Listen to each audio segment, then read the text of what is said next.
Hi,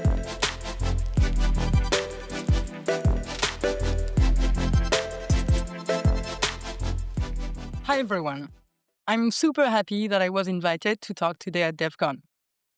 I chose to tell you the story of becoming what I call the lawyer of tomorrow, as opposed to the lawyer of yesterday, and how that happened supporting the Algolia teams step into the AI era. My name is Laure Carli. I am Deputy General Counsel at Algolia, which means that I've been working on anything legal related at the company for the past 7 years, from commercial to product, privacy, and of course, AI. Very well, you may say, but what does a legal counsel really do? In terms of my mission, I like to put it this way.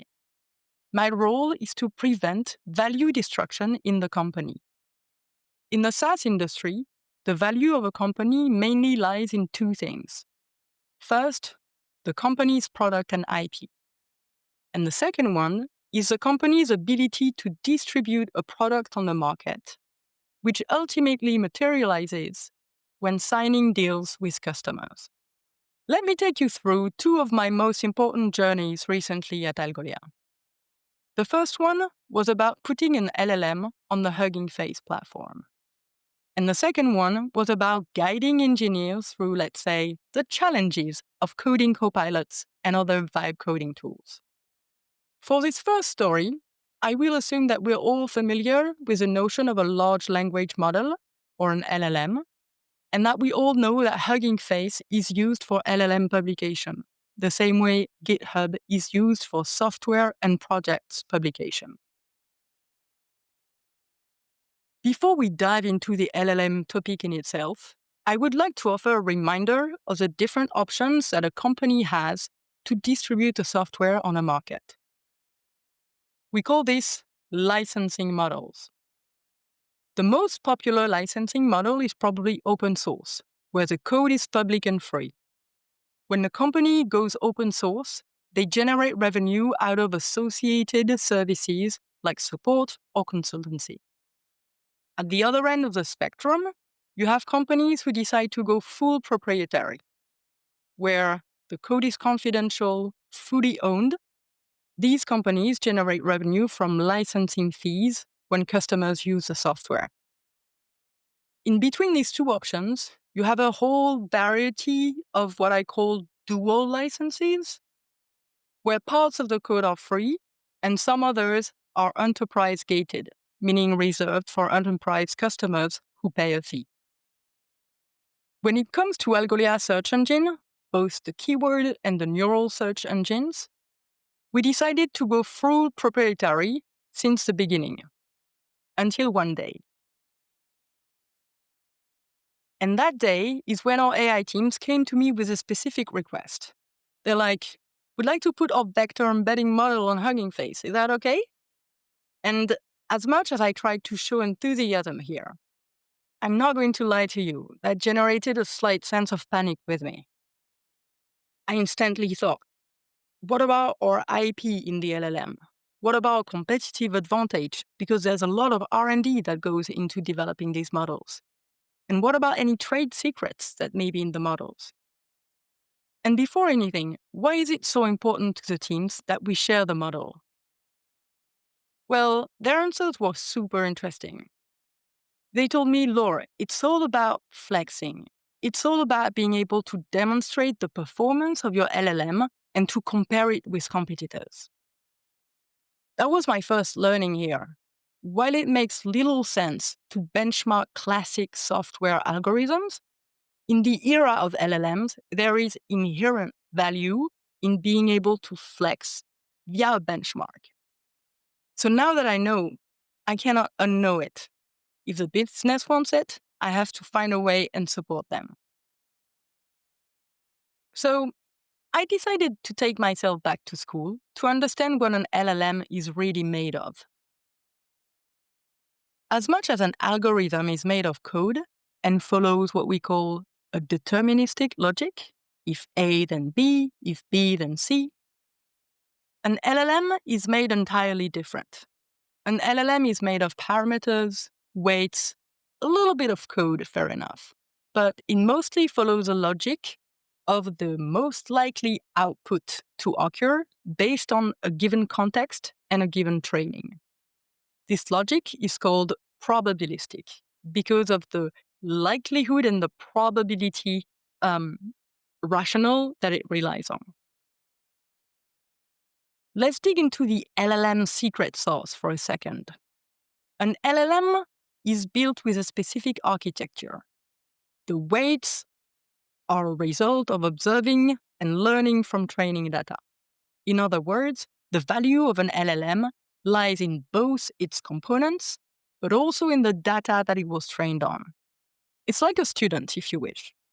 A student is only as good as the lesson they were taught or the books they read, regardless of their brains or the way their neurons are organized. So based on that finding, we agreed with the teams that we would only share the model's architecture and the weights, but keep the training data confidential. That was lesson number 2 here. In the era of LLMs, the value of what you create does not only lie in code, it also lies in all the components that allow you to replicate LLM behavior, including the training datasets. And still, I wondered, if we share the model free of use on Hugging Face, why would our customers pay for the service?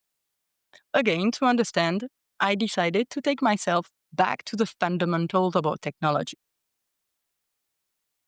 When you use Algolia neural search, you use various blocks of Algolia technology put one after another that we call end-to-end AI search. It starts with query understanding, then goes to content retrieval, and ends with relevant ranking of the results. To make a search engine, you need all 3 blocks. Search cannot happen with only 1 or 2 of them. So, is Algolia really giving it all? Let's have a closer look at the search engine components. At the very left, you have the trained LLM, the trained vector embedding component. If you follow, it is the one that we would like to be able to flex about. But down the line, you have all other blocks of technology, like retrieval and ranking blocks, that Algolia is also pretty amazing at, like quantization, caching, or hashing. It means that our competitive advantage also lies in these blocks of technologies. That's where I figured out we're not giving the entire engine. We're not giving the whole model, if you want. We're only giving parts of it. As we're going to publish the vector embedding side on Hugging Face, we decided that we would keep all the blocks down the line confidential to protect our competitive advantage. So in the end, it is possible to demonstrate the performance of a model with your competitors while preserving trade secrets and competitive advantage. But if you want to support this effort, and that's my big learning here, you have to know your tech stack. And that is valid also for lawyers, and maybe primarily for lawyers out there. The same lesson applies to the other journey I would like to tell you about, which is my experience supporting the teams with the use of vibe coding tools. And for a lawyer, it started out a little bit as a nightmare. Let's first agree on a definition of vibe coding. Vibe coding refers to the use of natural language prompting to guide an LLM to generate, refine, or debug code. For the purpose of this presentation, we will also include inline code suggestions offered by tools like GitHub Copilot. Again, I was living a peaceful, happy life at Algolia until one day I surveyed the company for our use of AI tools. And the question that comes most is about coding assistance. Teams are asking, is it fine to use GitHub Copilot, Claude, or vibe coding tools? As much as I was willing to support, super cool, let me check. Many questions rushed to mind. Do we even own the code that is generated by the tool? What happens if the code is contaminated by open source? Also, what the heck is vibe coding? As I look for answers, all I see is market dissonance. On one side, Y Combinator is going full speed on AI, bragging that a quarter of their cohort companies have code bases generated with AI. On the other hand, the highly respected National Venture Capitalist Association is updating their shareholder template agreement to prohibit that companies use AI to develop core software. That is because these investors are concerned that the companies in which they put money won't own the software that they create. So, lesson number 4 here. No one knows what to do, which is a bit concerning, but also exciting. It means I need to go back and do one of my favorite things, go and figure out for myself. So I'm back to school learning about software IP ownership. Remember, Algolia has decided to license its solution on a fully proprietary basis. So let's have a closer look at what it really takes to claim copyright on a piece of work. To claim copyright ownerships, you need to gather 3 main elements. The first one is originality. It needs to be your software, your work, not a copy of someone else's. The second one is tangibility, meaning you have to materialize it on a support, like a piece of paper or a hard drive. It doesn't matter, but we have to be able to seize it. And the third one, which is the most important here, is authorship. Authorship is the human involvement in the creation of the work. And bad news for us here. As of today, judges around the world consider that an AI is not an author. Thus, AI-generated work cannot benefit from copyright protection. Let's deep dive into the judges' reasoning with practical examples. What you see here is a painting generated with AI. It actually won an art contest in Colorado. It was created using 147 prompt iterations with Midjourney. And still, copyright was denied. The judge estimated that the user could not sufficiently control or predict the outputs to be the author of the painting.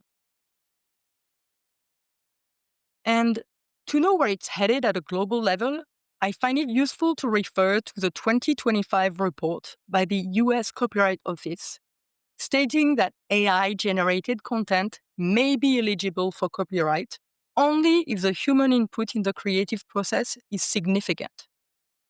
You're probably wondering what it means for human input to be significant. Well, it makes 2 of us, and there's no guidance on this matter at the moment.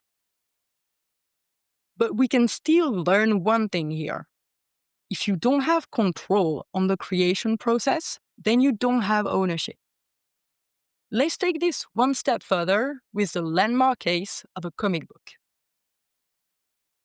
The Zarya of the Dawn comic book was created using Midjourney for the images, but the text was originally written by its author. And what's super interesting here is that despite images being denied protection, the entire comic book was recognized with copyright. Why? Because the author, Kashtanova, selected and controlled the overall arrangement of text and images to create the comic book. And that's our main takeaway. Content arrangement matters. Regardless of what you used to create the components of your work, a little bit of AI here, human input there, how you overall arranged your work matters to obtain copyright. So with that, coming back to my engineers and AI coding tools, where does that leave us? I now know that coding tools are not great for IP protection, but I also know that control and arrangement matters. So, with a group of Algolia engineers who volunteered to help me define best practices, we sat down and tried to decide what we're going to do. And here's where we landed to try and demonstrate control on the code. First of all, review the outputs. Always perform a human review of your outputs to be able to understand your code as if you wrote it. Also, as you write your code, try and document your choices so that if one day you're asked, you can explain that you made the decision for this output as opposed to this other one. And last, try to remain in control of your tool settings. Some tools out there offer options to protect yourself from contamination by open source or to avoid or opt out from training of the tool with your content. When it comes to Algolia core projects, the most sensitive ones, we also agreed on the following. It is fine to insert some code suggestions or vibe coding in the project, but engineers should at all time decide for the overall code logic and the overall architecture of the project. This way, similar to the Zarya of the Down comic book, they can benefit from copyright protection of their entire project. I'm not saying we found the solution, but I am happy that we got to partner to try and figure it out for ourselves. That's it for me.